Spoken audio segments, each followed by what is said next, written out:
안녕하세요. 저는 50대 후반의 평범한 회사원입니다. 여러분은 믿었던 사람에게 배신당한 느낌이 어떤지 아시나요? 가슴이 무너져 내리고 숨이 막히고 세상이 온통 거짓으로 가득 차 보이는 그런 순간 말이에요. 저도 그런 일을 얼마 전 겪었습니다. 살면서 단 한 번도 의심이란 건 해본 적 없이 살던 둔하기 그지없던 제가 말이죠. 이 일은 제 인생에서 가장 충격적인 일이었고 얼마 전에야 모든 진실을 다 알게 되었습니다. 이 사연을 보내기로 결심한 건 저처럼 의심의 늪에 빠져 있는 분들에게 조금이나마 도움이 되었으면 하는 마음에서예요. 지금부터 각색도 과장도 없이 있는 그대로의 제 경험담을 들려드리겠습니다. 저는 경북의 작은 도시에서 태어났어요. 집안의 장남이라 어깨가 무거웠죠. 아버진 평생 농사만 지으셨고 어머닌 시장에서 작은 가게를 운영하셨습니다. 그 시절엔 장남이 가족을 책임져야 한다는 게 당연했거든요. 20살에 서울로 올라왔을 때가 생각나네요. 주머니에 딸랑 30만 원 들고 무작정 상경했죠. 낮에는 공장에서 일하고 밤에는 야간 대학에 다녔어요. 너 이렇게 살다가 금방 못 망가져. 그만 포기하고 내려와라. 어머니가 매일 전화하실 때마다 하시던 말씀이었어요. 하지만 포기할 수 없었습니다. 서울에서 성공해서 가족들을 편하게 해주고 싶었거든요. 그리고 부모님은 당신들처럼 살지 말라고 하셨기 때문에 사실 그 말이 진심이 아니라는 것도 저는 알고 있었어요. 대학 졸업 후에는 지금 다니는 기업에 입사했어요. 말단 사원으로 시작해서 30년을 한 회사에 다녔죠. 요즘 젊은 사람들은 바보 같다고 할지도 모르겠네요. 하지만 저에겐 그게 성실함이고 책임감이었어요. 아내를 처음 만난 건 26살 때였어요. 회사 선배 결혼식에 하객으로 갔다가 만났죠. 아내는 신부의 대학 동창이었고 초등학교 교사였어요. 단정한 원피스를 입고 있었는데 그 모습이 아직도 눈에 선해요. 결혼식이 끝나고 나오는데 갑자기 비가 쏟아졌어요. 우산이 없어서 처마 밑에서 비를 피하고 있었는데 아내가 다가왔죠. 같이 쓰실래요? 전 이쪽으로 가는데 지하철역까지 괜찮으시면. 그게 시작이었어요. 우산 하나를 같이 쓰고 걸으면서 이런저런 이야기를 나눴죠. 아내는 책 읽는 걸 좋아한다고 했고 저는 등산을 좋아한다고 했어요. 성격이 전혀 안 맞을 것 같았는데 이상하게 헤어지는 순간까지 대화가 끊이지 않고 잘 통했습니다.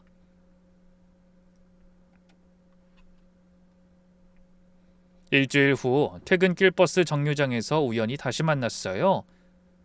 우연이 아니었다는 걸 나중에 알았지만요. 아내가 일부러 그 시간에 그곳을 지나다녔대요. 어머, 그때 우산 같이 쓰신 분 아니세요? 네, 안녕하세요. 이렇게 또 만나다니. 그렇게 만난 우리는 2년 연애 끝에 결혼했어요. 아내는 결혼과 동시에 교직 생활을 그만뒀죠. 요즘 같으면 말도 안 되는 일이지만 그 시절에는 그게 자연스러웠어요. 미안해, 괜히 나 때문에. 당신도 계속 일할 수 있을 텐데. 뭐가 미안해. 난 당신 뒷바라지하는 게 더 좋아. 월세방에서 시작했지만 행복했어요. 아내는 단 한 번도 불평하지 않았고 오히려 저를 격려해줬죠. 그런 아내였기에 더욱 의심하지 않고 살아왔던 것 같아요. 결혼 후 딸과 아들을 얻었어요. 딸은 2년 전에 결혼했고 아들은 직장 생활을 하는 평범한 가정이죠. 특별할 것 없는 그저 그런 중산층 가정이에요. 다행히 아내의 내조 덕분에 모든 게 순조로웠어요. 3년 전엔 부장으로 승진했을 때 아내가 얼마나 기뻐했는지 몰라요. 여보 축하해. 30년 동안 정말 고생했어. 당신이 있어서 가능했지. 고마워. 2년 전에는 30평대 아파트로 이사됐어요. 평생 꿈꿔왔던 내 집 마련이었죠. 비록 30년 대출을 끌어안았지만 그래도 우리 집이 생겼다는 게 뿌듯했어요. 주말마다 우리 부부는 함께 등산을 갔어요. 북한산, 도봉산, 관악산, 서울 근교의 산은 거의 다 다녀본 것 같네요. 특별한 일 없이 평범하게 그렇게 살아왔어요. 그런데 이 무렵부터 제 인생에선 절대 일어나지 않을 것 같던 일들이 생기기 시작했습니다. 4개월 전이었어요. 우리 부서에 신입사원이 들어왔죠. 윤수정이라는 20대 젊은 여직원이었어요. 근데 그 직원 행동이 제 눈에는 첫날부터 좀 이상해 보였어요. 안녕하세요, 부장님. 저 오늘부터 일하게 된 윤수정입니다. 앞으로 잘 부탁드려요. 네, 그래요. 윤주임 열심히 해요. 나도 잘 부탁합니다. 전 부장님 같은 분이 이상형이에요. 듬직하고 책임감 있으신 분을 진짜 좋아해서요. 황당했죠. 첫날부터 상사에게 이런 말을 하다니요. 더 부담스러웠던 건 점심시간마다 제 자리로 와서 커피를 사다 주고 갔어요. 부장님 커피 드세요. 이 근처에서 제일 맛있는 카페에서 산 거예요. 아니 괜찮아요. 내가 사 먹을게요. 앞으로는 사오지 말아요. 에이 그러지 마시고 드세요. 제가 한 잔 사드리고 싶어서 그래요. 불편했지만 무시할 수도 없었어요. 다른 직원들이 보고 있었거든요. 그러던 어느 날 밤 집에서 TV를 보고 있는데 메시지가 왔어요. 부장님 아직 안 주무시죠? 저 내일 미팅 때 어떤 거 입고 가면 좋을까요? 부장님이 골라주신 옷으로 입고 싶어서요.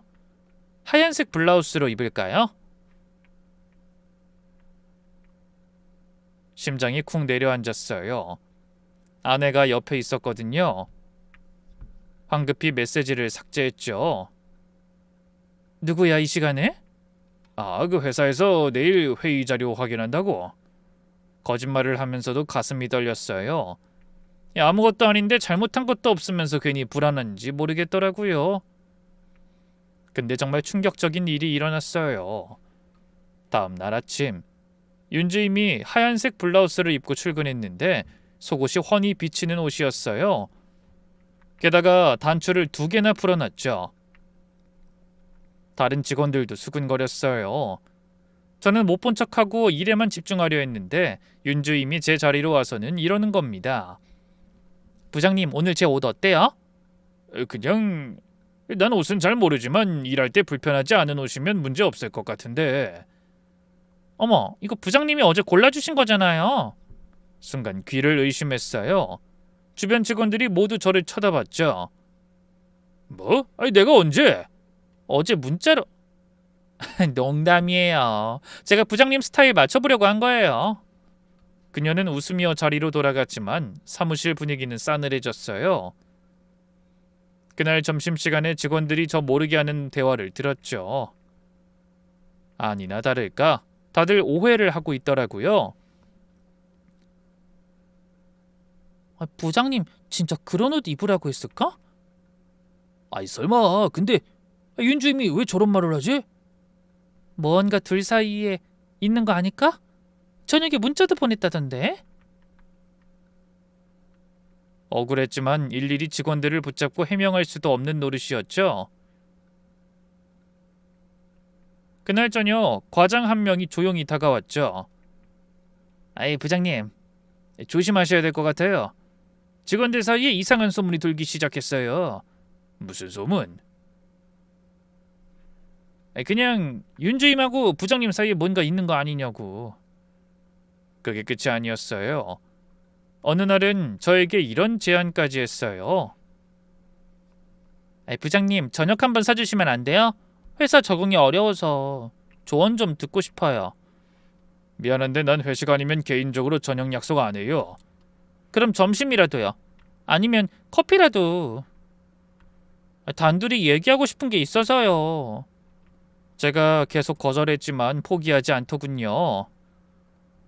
여직원의 이상한 행동들이 점점 부담스러워졌지만 크게 반응할 수도 없고 어떻게 대처해야 할지도 몰랐어요. 며칠 후 뜻하지 않은 일이 일어났죠. 회사에서 한창 일하고 있는데 핸드폰이 울렸어요. 김 부장 부인이었죠.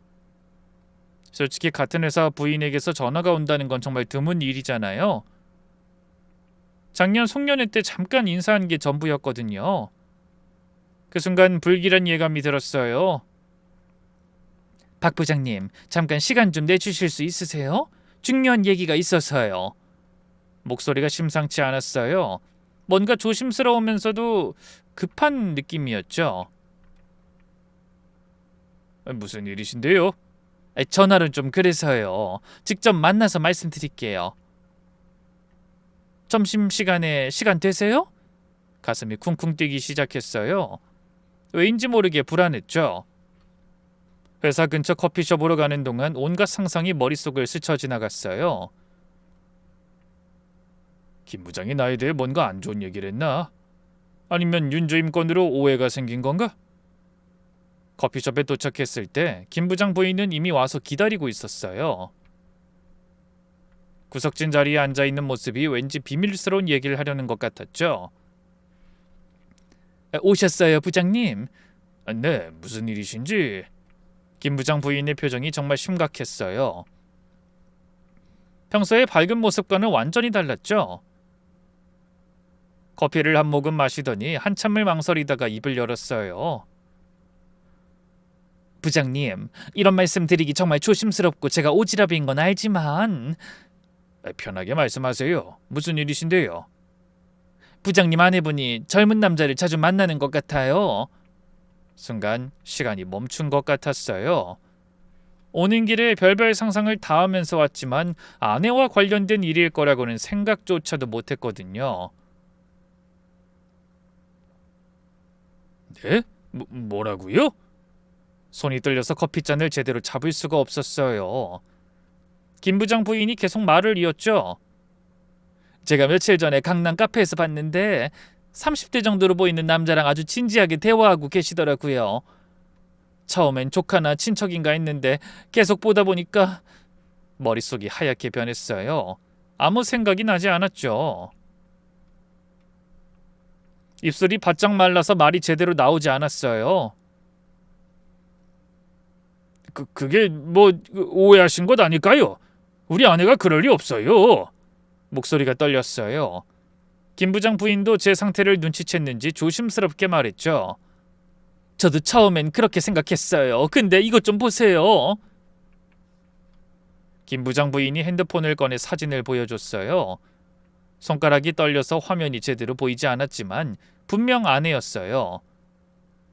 젊은 남자와 마주 앉아 뭔가 진지한 대화를 나누고 있었죠. 남자가 서류 같은 걸 보여주고 있었고 아내는 고개를 끄덕이며 듣고 있었어요.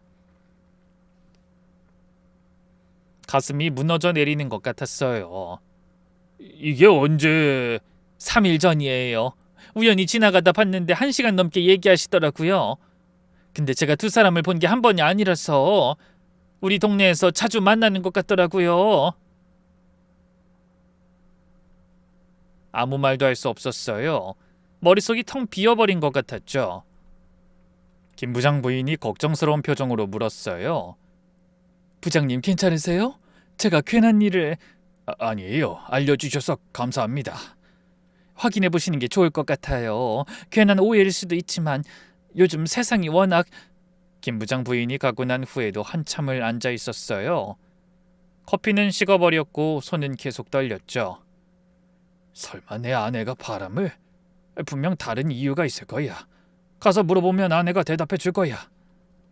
하지만 사진 속 아내 모습이 자꾸 떠올랐어요. 회사로 돌아가는 발걸음이 천근만근이었어요. 복도에서 만난 직원들이 인사를 했지만 제대로 받지도 못했죠. 세상이 흑백으로 변하고 아무것도 안 들리는 상태였거든요.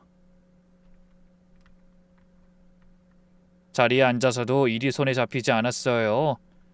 모니터 화면만 멍하니 보고 있었죠. 그날 이후로 아내를 관찰하기 시작했어요. 자세히 보니 정말 많은 것이 변했더군요. 먼저 운동을 시작했어요. 요가와 달리기를 한다며 매일 아침 저녁으로 나갔죠. 갑자기 운동은 왜 해? 당신 앉아서 책 읽는 거 좋아하잖아. 나이 들수록 체력이 중요하잖아. 건강해야 당신하고 우리 애들이랑 오래 살지. 그럴듯한 이유였지만 왜 이제 와서 그런 생각을 했는지 의문이었어요. 50대 중반에 갑자기 몸매 관리를 시작한다는 게 너무 답답해서 대학 동기인 정호를 만났어요. 술 한잔하면서 넌지시 물어봤죠. 야, 너희 집사람은 요즘 어때? 뭐 특별한 변화 같은 거 없어? 변화? 뭐 글쎄. 근데 갑자기 그런 건 왜 묻냐? 아니 그냥 우리 집사람이 요즘 갑자기 운동도 하고 외모에 신경 쓰고 그래서. 그게 뭐 이상해. 건강 관리하는 거 좋은 거지. 정모는 대수롭지 않게 여겼지만 전 계속 불안했어요. 근데 말이야. 혹시 아내가 다른 남자를 만나는 거면 어떻게 알 수 있을까? 정호가 진지한 표정으로 말했어요. 야, 의심하면 끝도 없어. 증거도 없이 의심하다가 부부 사이만 나빠지는 거야. 그러다 멀어지고 이혼도 하는 거야. 차라리 직접 물어봐. 그게 깔끔하지. 하지만 직접 물어볼 용기는 없었어요. 만약 아무것도 아니라면 다른 사람 말만 믿고 아내가 의심했다가 그동안 쌓아온 신뢰가 한순간에 무너질 수도 있잖아요. 어느 날 밤 아내가 거실에서 통화를 하는 걸 들었어요. 저는 자는 척하면서 귀를 기울였죠. 네, 연락 기다리고 있었어요. 다음 주 그 시간에 늘 보던 데서 봬요. 네, 들어가세요. 왜 연락을 기다렸다는 거지? 늘 보던 데는 또 어디야? 궁금증이 커져만 갔지만 차마 물어볼 수도 없었어요. 얼마 안가 결정적인 게 나왔어요. 바로 신용카드 명세서였죠. 호텔 라운지 이용 내역이 있었거든요. 2명 금액이었고 와인까지 주문한 것 같았어요. 여보, 이거 뭐야? 호텔 라운지? 그거 대학 동창 만났는데 거기서 보자고 해서 무리 좀 했어. 누구? 당신 대학 동창은 내가 거의 다 봤잖아. 아니, 당신은 잘 모르는 친구야. 오랜만에 만나서 수다 좀 떨었어. 아내의 대답이 자연스러웠지만 뭔가 석연치 않았어요. 갈수록 아내의 핸드폰을 확인하고 싶은 충동이 들었어요. 하지만 그건 정말 마지막 선을 넘는 거잖아요. 그러던 중 아내 핸드폰에 상담 선생님이라고 저장된 번호를 발견했어요. 아내가 샤워하는 동안 핸드폰 화면에 메시지 알림이 떴거든요.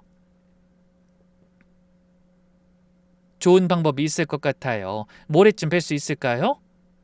심장이 쿵쿵 뛰었어요. 아내가 무슨 상담을 받지?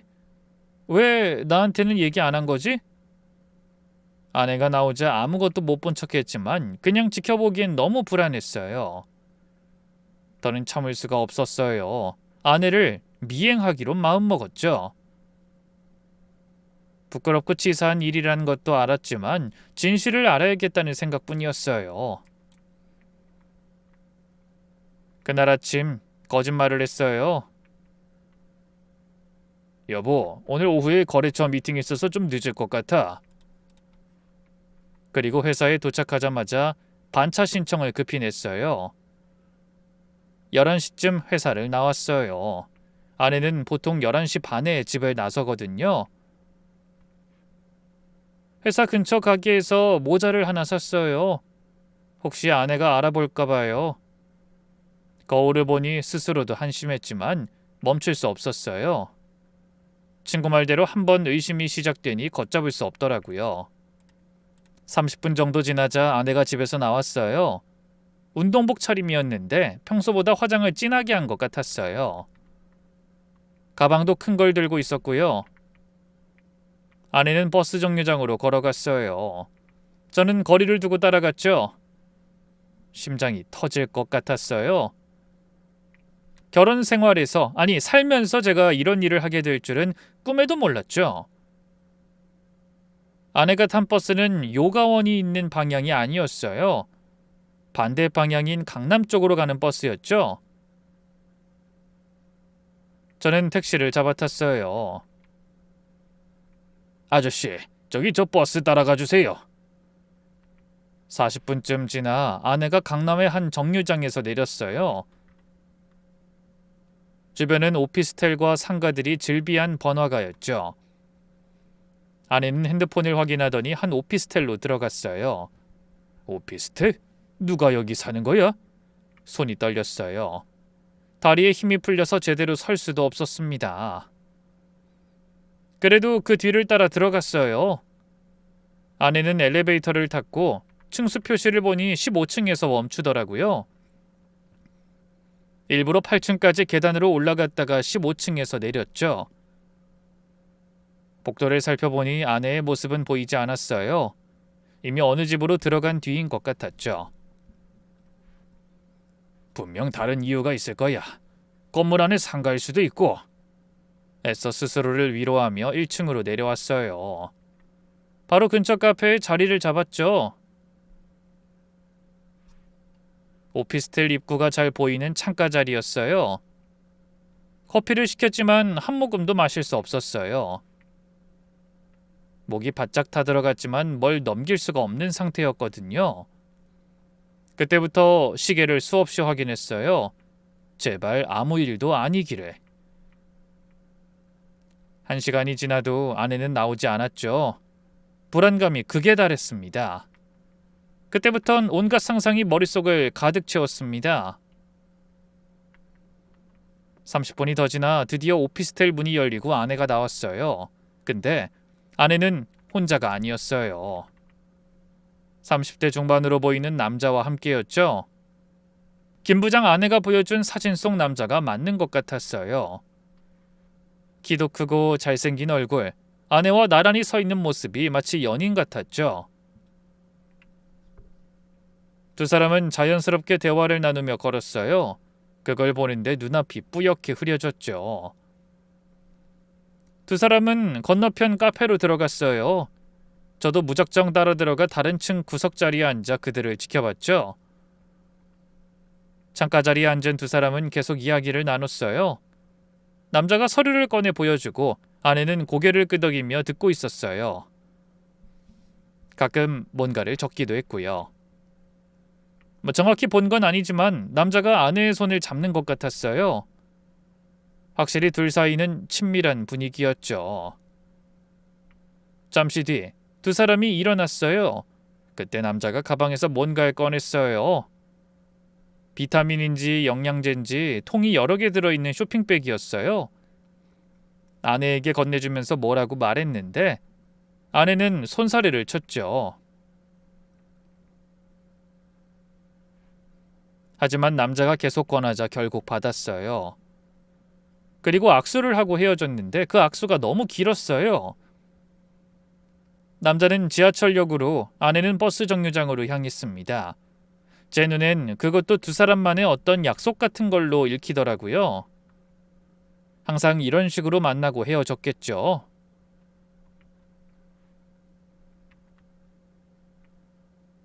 저는 택시를 타고 집으로 먼저 갔어요.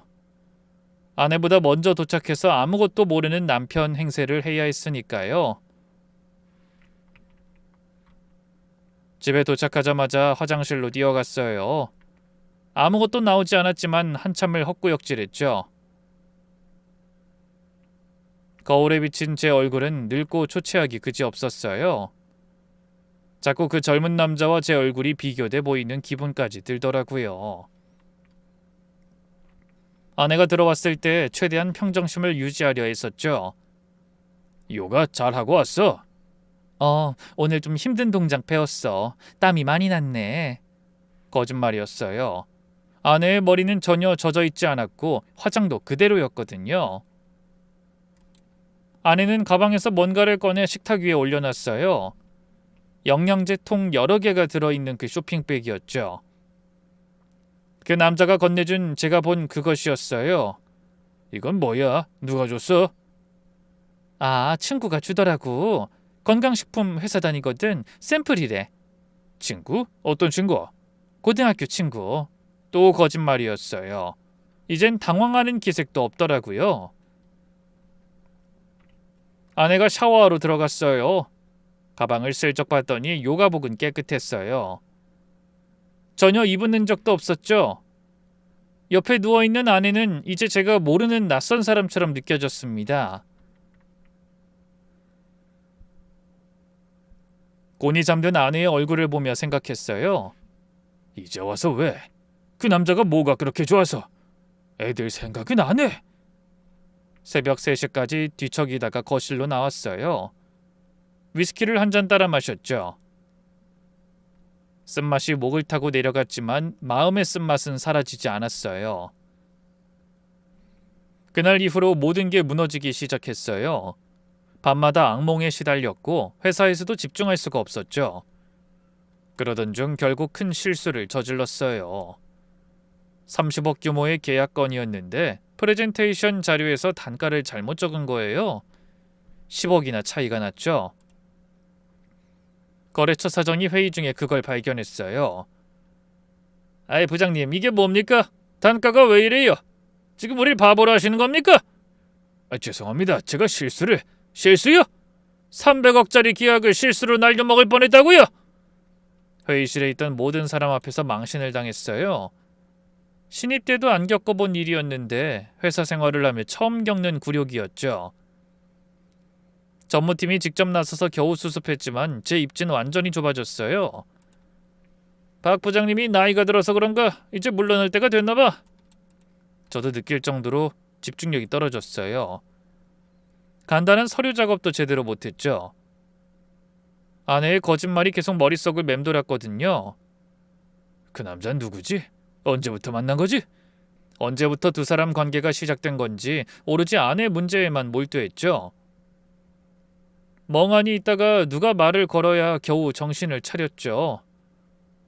부장님, 요즘 무슨 일 있으세요? 제가 어제 결제 요청 드렸는데.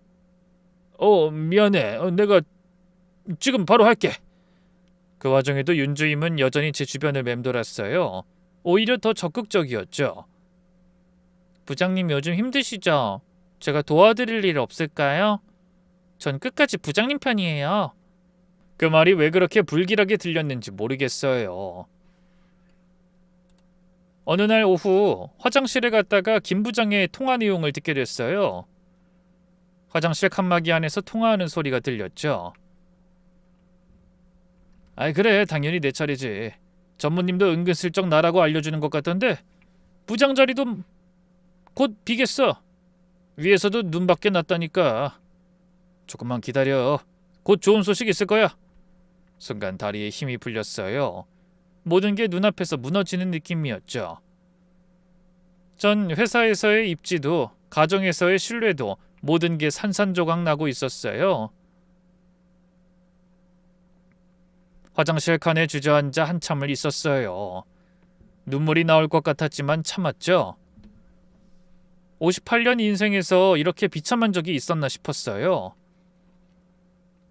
자리로 돌아와서도 아무것도 할 수 없었어요. 모니터를 멍하니 바라보며 앉아 있었죠. 머릿속은 온통 아내의 거짓말과 김 부장의 음모, 그리고 무너져가는 내 인생에 대한 생각으로 가득했어요. 퇴근 시간이 되자 윤수정이 눈치를 보더니 조심히 다가왔어요. 부장님, 오늘 정말 안 좋아 보이세요. 제가 커피라도 한 잔 사드리고 싶은데. 괜찮아요. 윤주임도 빨리 퇴근해요. 부장님, 혹시 집에 무슨 일 있으세요? 술친구 필요하면 언제든 말씀하세요. 순간 섬뜩했어요. 이 여자가 뭔가 알고 있는 게 있나? 제가 티나게 행동한 걸까? 집에 돌아오는 길이 그렇게 무섭게 느껴진 적이 없었어요. 현관문을 여는 곳조차 두려웠죠. 아내의 얼굴을 어떻게 봐야 할지, 무슨 말을 해야 할지 모르겠더라고요. 왔어. 저녁 차려놨어. 당신 좋아하는 순두부찌개. 오늘도 피곤해? 요즘 계속 힘들어 보이던데 회사에서 별일 없지? 아내는 평소처럼 다정했어요. 하지만 그게 더 괴로웠죠. 어쩌면 이 다정함도 그 남자를 떠올리면 하는 행동이란 생각이 들었으니까요. 밥을 먹으면서도 목이 메었어요. 아내가 차려준 반찬들이 모래를 씹는 것처럼 느껴졌죠. 그날 밤 또 잠을 이루지 못했어요. 저는 천장만 멍하니 바라봤죠. 더는 이렇게 살 수 없어. 진실을 알아야지. 그런 결심을 하면서도 한편으론 진실을 알게 되는 게 두려웠어요. 만약 정말로 아내가 바람을 피우고 있다면 그럼 어떻게 해야 하는 거지? 용서를 할 수는 있을까? 다시 예전처럼 지낼 수 있긴 할까? 그때 아내가 잠결에 돌아 누우며 중얼거렸어요. 미안해, 내가 다 끝낼 거야. 심장이 멈추는 것 같았어요. 대체 뭐가 미안하다는 거지? 뭘 끝내겠다는 거야? 그 순간 모든 의심이 확신으로 바뀌었어요. 아내는 그 남자와 바람을 피우면서 계속 끝을 못 내고 있는 상황이구나. 며칠 뒤 아침이었어요. 평소처럼 출근 준비를 하고 있었는데 중요한 계약서를 집에 두고 온 걸 깨달았어요.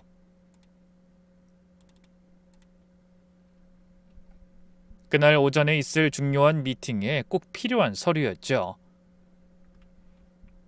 이런 큰일 났네. 오늘따라 왜... 부장이다 보니 부하 직원에게 대신 가져오라고 할 수도 있었지만 그러기도 뭐했어요. 그리고 솔직한 심정으로는 이 시간에 집에 가고 싶었어요. 아내가 뭘 하고 있는지 확인하고 싶은 마음도 있었죠. 아내에게 전화를 걸어봤지만 받지 않았어요. 또 그 남자를 만나고 있는 건가? 불안한 마음으로 집으로 향했어요. 택시 안에서 계속 전화를 걸었지만 여전히 전화는 지루한 신호만 갈 뿐 아내 목소린 들리지 않았죠. 대체 집에서 뭘 하길래 전화를 안 받는 거야? 짜증 섞인 목소리로 혼잣말하자 택시 기사님이 백미러로 저를 봤어요. 집 앞에 도착했을 때 손이 떨려서 열쇠를 제대로 꽂을 수가 없었어요.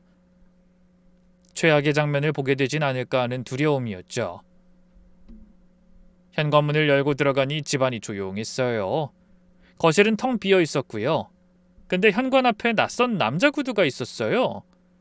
분명 남자 구두였죠. 고급 브랜드의 검은색 구두. 심장이 멎는 것 같았어요. 안방에서 남자 목소리가 들렸어요. 이러면 안 돼요. 좀 더 신중하게 생각해서 시간이 더 필요할 것 같은데. 심장이 밖으로 나오는 줄 알았어요. 어떻게 대낮에 내 집에서, 그것도 안방에서 낯선 남자 목소리가 나는 거지? 32년 결혼 생활, 한 번도 의심해 본 적 없던 아내가 우리가 함께 자던 그 방에서 남자를 데려올 수가 있나 싶은 생각에 분노가 치밀어 올랐어요. 아무리 불륜 상대가 좋아서 보이는 게 없어도 버젓이 남편이랑 사는 집에 남자를 데려오는 건 저를 완전히 무시하는 행동이잖아요. 저를 더 돌게 만든 건 잠겨있는 안방 문이었어요. 여보, 나야, 문 열어! 당황했는지 아내는 대답이 없었어요. 문 열어! 당장 열라고! 여전히 조용했어요. 마치 아무도 없는 것처럼 숨소리도 안 내더라고요. 다 들었어! 거기 누구 있는 거 알아! 문 안 열면 부순다! 그래도 반응이 없자 문을 발로 차기 시작했어요. 쾅쾅 소리가 집안에 울렸죠. 열라고 했다! 그래, 해보자는 거지? 발길질하다가 나중엔 몸으로 박다시피 해서 문을 열기 시작했죠. 문이 부서져라 몇 번을 세게 부딪히며 박았더니 네 번째 시도 만에 문고리가 부서지면서 그제야 문이 열렸어요. 그리고 저는 평생 잊을 수 없는 광경을 목격했습니다. 아내는 침대에 누워 평온하게 있었어요. 이불을 목까지 끌어올리고 마치 깊은 잠을 자고 있던 사람처럼 말이에요. 나 자고 있어서 못 들었어. 무슨 일이야? 문을 왜 부수고 그래? 아내의 연기는 서툴렀어요. 목소리가 떨리고 있었고 눈도 제대로 마주치지 못했죠.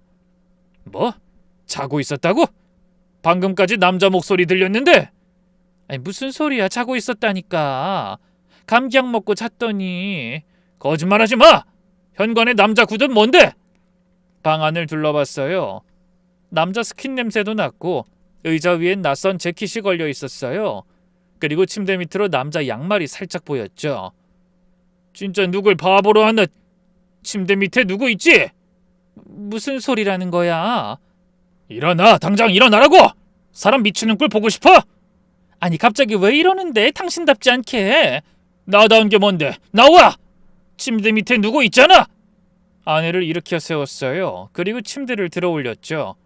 그 밑엔 정장 차림의 젊은 남자가 웅크리고 있었어요. 제가 며칠 전 아내를 뒤쫓다가 봤던 바로 그 남자였죠. 나와! 이미 끝났으니까 나오라고, 이 새끼야! 남자를 힘으로 끌어냈어요. 그리고 씩씩대며 따져 묻기 시작했죠. 너 누구야? 우리 아내랑 무슨 관계야? 목소리가 떨렸어요. 분노인지 슬픔인지 배신감인지 모를 모든 감정이 뒤섞여 있었죠.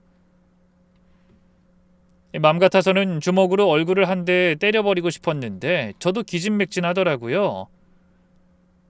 남자는 잠시 당황한 표정으로 일어서더니 먼지 묻은 옷을 털었어요. 그리고 놀랍게도 침착한 목소리로 말했죠.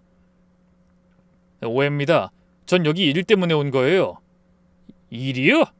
무슨 일인데 남의 집 안방에서 해? 그리고 왜 침대 밑에 숨는 건데? 그게 설명하기 좀 복잡한데. 제가 말씀드리기가 조금. 아내가 울먹이기 시작했어요. 당황하기보다는 억울한 느낌이었죠. 여보, 내 말 좀 들어봐. 당신이 생각하는 그런 거 절대 아니야. 그럼 뭔데?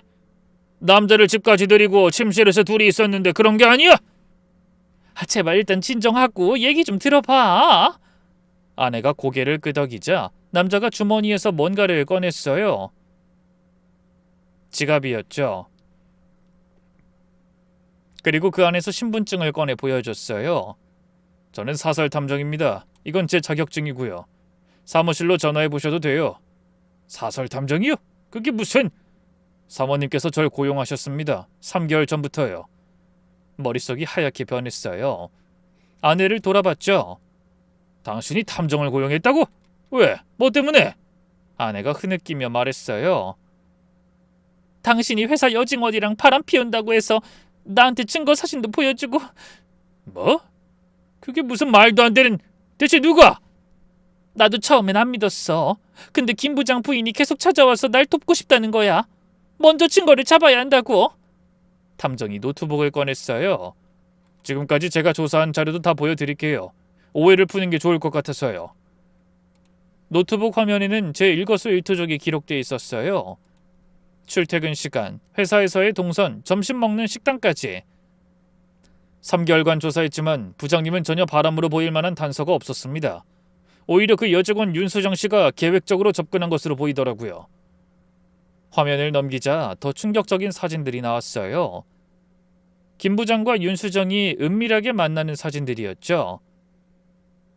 회사에서는 서로 단 한마디 나누지 않는 사이인 두 사람이었는데, 아니 이건 김 부장과 윤수정 씨는 불륜관계입니다. 그리고 두 사람이 부장님을 이용해서 함정에 빠뜨리려고 한 것으로 보이고요. 저희도 지금 더 찾아내는 중이에요. 아내가 울면서 말했어요. 김 부장 부인이 날 찾아왔을 때 나도 의심하는 것보단 확실히 아는 게 좋겠다 싶어 시작했는데 어느 순간 당신이 위험하다는 생각이 들었어. 그래서 탐정을 고용해서 좀 더 자세히 알아보려고 하는 중이었는데. 그럼 왜 나한테 말 안 했어? 어떻게 말해? 당신이 바람 피우는 것 같아서 탐정 고용했다고? 마냥 아무것도 아니면 우리 사이만 나빠질 것 같았어. 내가 당신을 못 믿은 건 사실이니까. 탐정이 설명을 이어갔어요. 오늘은 최종 보고를 드리러 왔습니다.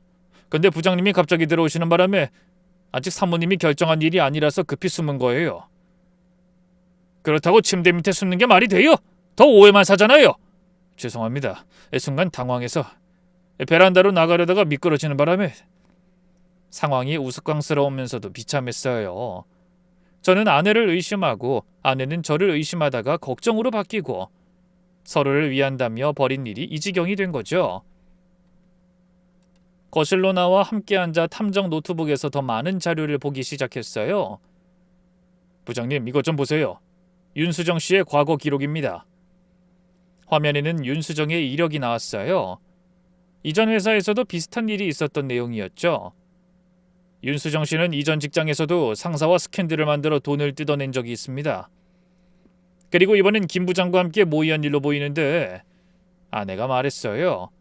김 부장 부인도 이 사실 몰라.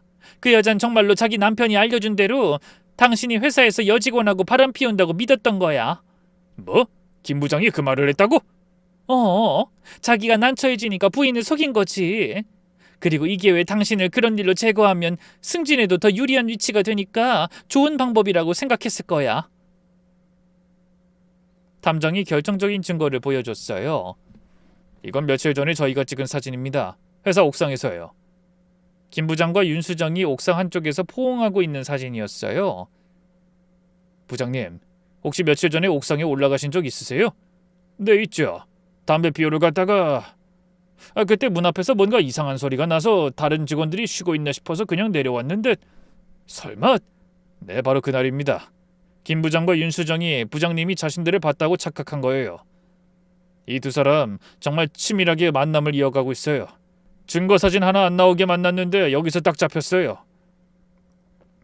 그걸 듣고 나니 김 부장이 날 제거하려 한 이유, 윤수정의 이상한 행동들, 그리고 아내의 수상한 행적까지 모든 게 한 번에 시원하게 풀리는 기분이었어요.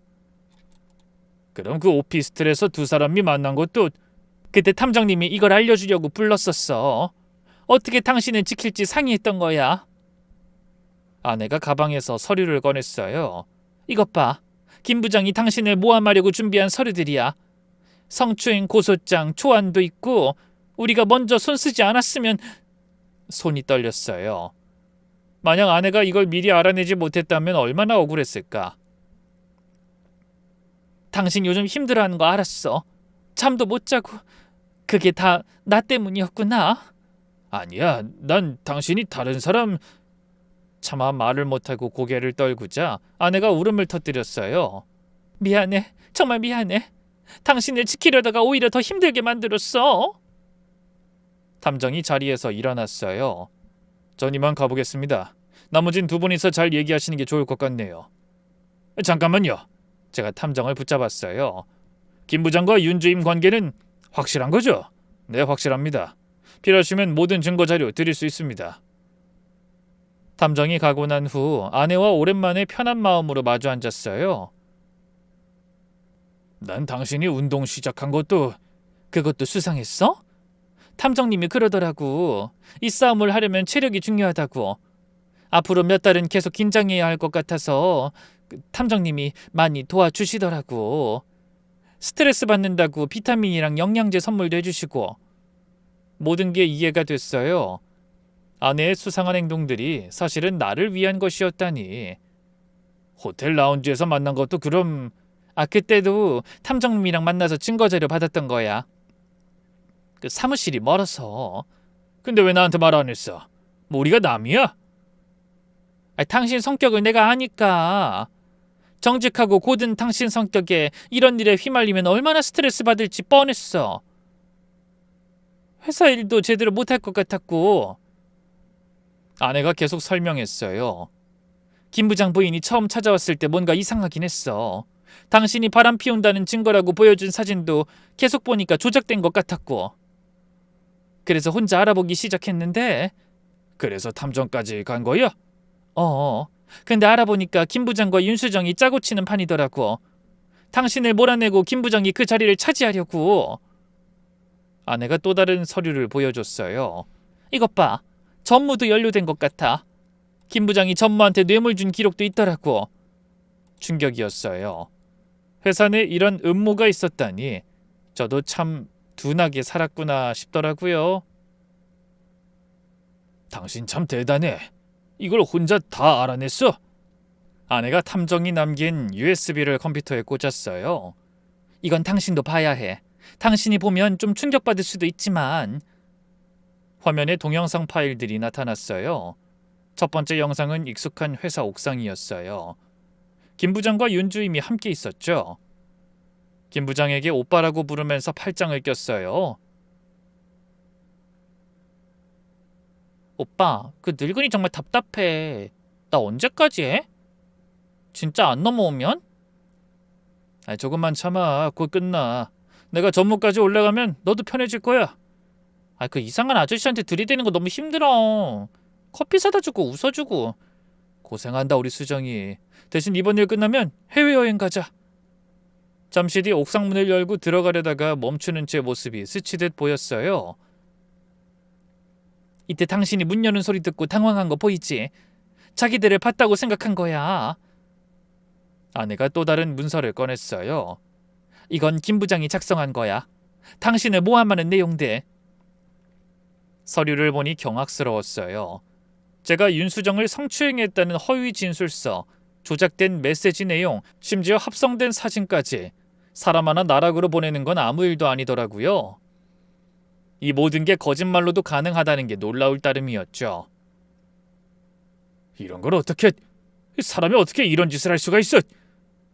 탐정님이 윤수정 컴퓨터를 해킹해서 찾아냈대. 불법이긴 하지만 우리도 중요한 증거가 필요했어. 당하고만 있을 순 없잖아. 그때 마침 전화가 울렸어요. 바로 제 밑에서 일하는 한 과장이었죠. 부장님 지금 어디세요? 잠깐 들어오셔야 할 것 같은데요. 감사실에서 계속 찾아서. 감사실에서 왜? 조금만 기다려. 30분 안으로 갈게. 통화를 하면서도 눈으로는 아내를 봤어요. 왜? 당신 찾는데? 가봐. 근데 조심해. 오늘 뭔가 일이 터질 수도 있어. 무슨 일? 윤수정이 오늘 성추행 고발하기로 했대. 탐정님이 압수한 정보론 그래. 순간 다리에 힘이 풀렸어요. 오늘? 그럼 지금 급하다는 일이... 괜찮아. 우리가 먼저 손 써둔 게 있어. 당신은 걱정 안 해도 돼. 뭘 어떻게? 회사 감사실에 제보해뒀어. 김 부장과 윤수정의 부적절한 관계, 전무의 비리까지 전부. 그래야 당신이 그쪽에서 무슨 일을 시작하더라도 불리해지지 않지. 아내가 제 손을 꼭 잡았어요. 그 손을 잡으니 용기가 생기는 것 같았죠. 믿어. 내가 당신 지킬게. 당신이 당한 만큼 돌려줄 차례야. 회사에 도착했을 때 분위기가 심상치 않았어요. 부장님 빨리 가보세요. 지금 감사실에서 찾으세요. 감사실? 감사실에 가보니 감사실장과 외부 감사인들이 와 있었어요. 가라앉은 분위기였죠. 부장님 잠시 앉으세요. 저희가 확인할 게 있어서. 제보가 들어와서요. 그때 문이 벌컥 열리고 윤주임이 들어왔어요. 저 고소할 거예요. 절대 그냥 안 넘어가요. 저 사람이 절 성추행했어요. 윤수정이 저를 손으로 가리키며 소리쳤어요. 그 뒤에는 김 부장이 서 있었죠. 감사실장이 침착하게 말했어요. 윤수정 씨, 알겠으니까요. 일단 앉으세요. 이제 하나씩 확인해 봅시다. 확인할 게 뭐 있어요? 증거도 있고 여기 증인도 있어요. 피해자 말을 들어주셔야죠. 그때 감사실장이 노트북을 돌렸어요. 피해자요? 이 영상 먼저 보시고 말씀하시죠. 회사 CCTV 영상이었어요. 윤수정이 제 자리에 와서 일부러 몸을 밀착시키는 장면. 그걸 불편한 표정으로 피하는 것이 고스란히 담겨 있었죠. 아니요, 이건 보는 눈이 있으니까. 자, 그리고 이것도 보세요. 두 사람은 상상도 못했을 김 부장과 윤수정이 옥상에서 포옹하는 장면이 나왔어요. 김 부장의 얼굴이 하얗게 질리더니 급하게 손으로 노트북을 가리기 시작했죠. 이건 조작입니다. AI로 합성해서 만든 영상을 그것도 구분 못해요? 그때 감사실장이 한쪽 입꼬리를 올리면서 서류를 꺼냈어요.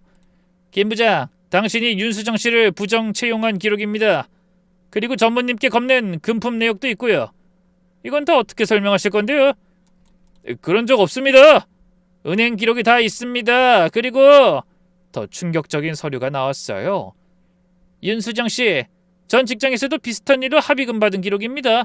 하실 말 있으세요? 윤수정의 얼굴이 굳어졌어요. 금방까지 불쌍한 피해자 연기를 하다가 그대로 멈췄죠. 그땐 정말로 김 부장과의 관계는 어떻게 설명하실 겁니까? 주고받은 메시지도 다 확보했습니다. 그때 다급한 발소리가 들렸어요. 전무가 잔뜩 화가 난 상태로 들어왔죠. 아니 무슨 소란이야? 감사실에서 왜 나까지 찾아? 감사실장이 일어서서 정중하게 인사를 하곤 다시 앉더라고요. 전무님도 오셨군요. 마침 잘 됐습니다. 뭐가 잘 됐다는 거야? 어디 지금 전무를 오라가라 해? 전무님도 조사받으셔야 합니다. 김 부장으로부터 금품을 받으신 건에 대해. 무슨 헛소리를? 뭐 증거 있어? 네, 확실한 증거 있으니까 불렀죠. 횡령 및 배임 혐의로 바로 조사 시작할 겁니다. 전무의 다리가 풀린 게 보였어요. 일이 다 잘못된 걸 깨달은 김 부장이 소리쳤어요. 이건 다 음모야. 누가 꾸민 짓이라고. 전무님 아니잖아요. 전무님이 좀 말려보세요. 전무가 갑자기 김 부장을 가리켰어요.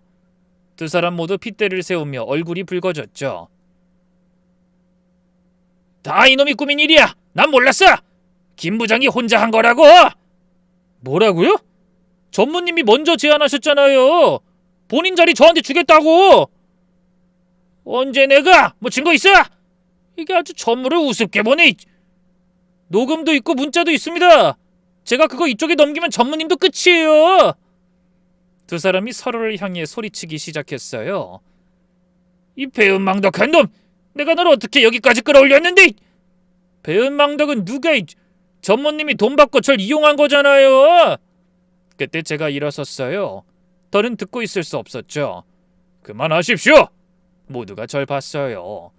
저는 그 자리에서 당당하게 말했습니다. 30년 동안 단 한 번도 회사에 누를 끼친 적 없습니다. 묵묵히 일만 했고 실적으로 증명했습니다. 근데 당신들은 권력욕과 돈 때문에 죄 없는 사람까지 함정에 빠뜨려서 그 자리 지키려고 했죠. 김 부장, 당신은 얼마나 비열하면 부인까지 이용해서. 윤주임도 피해갈 수 없었죠. 그리고 윤수정 씨, 당신도 부끄러운 줄 알아? 당신은 여성의 권리를 악용한 겁니다. 진짜 피해자들에게 얼마나 큰 상처가 되는지 알아요? 어디 피해자 행세를 해? 그때 김 부장 부인이 감사실로 들어왔어요. 눈물을 흘리며 참담한 얼굴로 말했죠. 얼마나 울었는지 눈이 퉁퉁 부어 있었죠. 모두가 그녀의 입만 쳐다보고 있었어요. 사실 남편이 저한테 부탁했어요. 박 부장님 아내를 찾아가서 바람 피운다고 말하라고. 부장님이 회사에서 여직원 괴롭히는 성추행범이니까 아내분도 의심하게 만들어야 한다고. 김 부장이 소리쳤어요. 여보 미쳤어? 지금 회사까지 와서 무슨 소리라는 거야? 김 부장 부인은 아랑곳하지 않고 계속했어요. 남편이 그랬어요. 부장님이 회사에서 여직원에게 성추행하는 나쁜 사람이라고. 그래서 아내분하고 미리 상의해서 빠져나가지 못하도록 해야 한다고. 아내분이 남편을 의심하게 만들면 부장님도 정신없을 거라고. 충격적인 고백이었어요. 이 모든 게 저 인간머리에서 나온 거예요. 저 여자를 이용하는 것도, 절 이용해서 부장님 부부를 갈라놓으려 한 것도 다 남편이 계획한 거예요. 야, 안 닥쳐? 네가 뭘 안다고. 남편 회사까지 와서 떠들어. 꺼져! 감사실장이 김 부장 부인에게 물었어요. 혹시 이 내용 조사 때도 증언하실 수 있겠습니까? 네, 모든 내용 다 말씀드리겠습니다. 더는 이런 비열한 남자 편을 들 수 없어요. 제가 김 부장 부인에게 말했어요. 고맙습니다. 이렇게 진실을 말해주셔서. 죄송해요, 부장님. 저도 속았지만 그래도 제가 가담한 건 사실이니까. 알고 보면 이 일의 가장 큰 피해자는 저도 아내도 아닌 김 부장 부인이었어요. 남편에게 배신당하고 속은 걸로도 모자라 이용까지 당한 불쌍한 여자였죠. 감사실장이 모든 상황을 정리했어요. 자, 이제 충분한 것 같네요. 검찰에서 자세히 조사하겠지만 회사 차원에서도 1차로 징계위원회를 열어서 정리하도록 하겠습니다. 밖으로 나왔더니 회사가 발칵 뒤집혀 있었어요. 아무것도 모른 채 당했더라면 그 모든 비난을 제가 억울하게 받았을지도 모른다는 생각이 드니 소름이 돋더라고요. 그때 제 핸드폰이 울렸어요. 아내였죠? 여보 괜찮아? 다 끝났어. 김 부장 부인까지 와서 모든 걸 증언했어. 정말? 그 사람이? 김 부장이 부인까지 이용했다는 게 밝혀졌어. 처음부터 다 계획된 거였더라. 잘 됐네. 당신 이제 당당하게 다닐 수 있겠다. 맛있는 저녁 해놓을 테니까 빨리 와. 일주일 후 사장님이 직접 저를 부르셨어요. 박 부장, 이번 일로 고생 많았어. 아닙니다, 사장님. 자네가 겪은 일에 대해서 회사도 책임이 있네. 이 전무가 연루된 줄은 나도 몰랐어. 사장님이 서류를 내밀었어요. 특별 승진이야. 상무로 올라가게. 사장님, 전 이런 걸 바란 게 받아. 자격이 있어서 주는 거야. 30년간 묵묵히 일해준 것에 대한 보상이기도 하고. 집에 돌아와서 아내에게 이 일을 얘기했어요. 나 상무로 승진시켜준대. 정말? 축하해. 힘든 일 지나면 좋은 일 온다더니 정말 그러네. 아내가 안겼어요. 그 품이 참 따뜻했죠. 이 온기를 의심했던 제가 바보 같았죠. 미안해. 그동안 괜히 당신만 의심하고. 나도 미안해. 혼자 고민하고 괜히 당신까지 더 힘들게 했어. 한 달 후 김 부장은 파면됐고 횡령 혐의로 구속됐어요. 윤수정은 자진 퇴사했고 전무도 불명예 퇴직했죠. 회사는 조용해졌어요. 그리고 저는 평화로운 일상을 되찾았죠. 부장님, 아니 상무님, 커피 한잔 하시죠? 좋지. 내 카드 줄 테니까 한 잔 마시고 시작합시다. 월요일은 더 힘들잖아. 지금은 정년을 1년 남겨두고 있어요. 상무로 승진한 덕분에 퇴직금도 많이 올랐죠. 아내와 저는 매주 등산에 가요. 이제는 진짜 운동을 위해서요. 그리고 한 달에 한 번은 좋은 곳에서 같이 와인도 마시고 저녁을 먹으면서 속 깊은 대화를 나누곤 해요. 우리도 그동안 대화가 부족했다는 걸 이 일을 통해서 깨달았거든요. 당신 정말 대단하다니까. 난 당신한테 그런 용기가 있는 줄 몰랐어. 아니야, 나도 무서웠어. 근데 우리 남편 지켜야 된다는 생각이 드니까 또 되더라고. 여보, 고마워. 정말 당신이 있어서 다행이야. 요즘은 은퇴 후 아내와 함께 운영할 북카페를 준비하고 있어요. 책을 좋아하는 아내를 위해서요. 아내 소원이 책에 둘러싸여서 사는 거거든요. 제 뒷바라지만 하며 살았던 아내를 위해서 남은 시간은 제가 아내 뒷바라지를 하면서 살 생각이에요. 이 사건은 우리 부부에게 큰 교훈을 남겼어요. 서로를 의심하기보단 믿어야 한다는 것, 그리고 소통의 중요성을요. 가끔 그때를 생각하면 아찔해요. 아내가 가만히 있었다면, 김 부장의 음모가 성공했다면, 제가 정말 성추행범으로 몰렸다면 지금 어떤 모습으로 살고 있을까? 아마 억울함에 한숨도 못 자고 있겠죠? 마지막으로 이 사연을 듣는 분들께 드리고 싶은 말이 있어요. 믿음은 쉽게 깨지지만 한 번 깨진 믿음을 회복하는 건 정말 어려운 일이죠. 그러니 섣불리 의심하지 마세요. 대신 그 마음으로 꼭 대화를 시도해 보세요. 그리고 만약 정말로 위기가 온다면 절대 혼자 해결하려 하지 마세요. 부부는 가장 좋은 한 팀이니까요. 함께 싸워야 이길 수 있어요. 저처럼 침대 밑을 들춰보는 일이 없길 바라며 그럼 제 이야기는 여기서 마치겠습니다.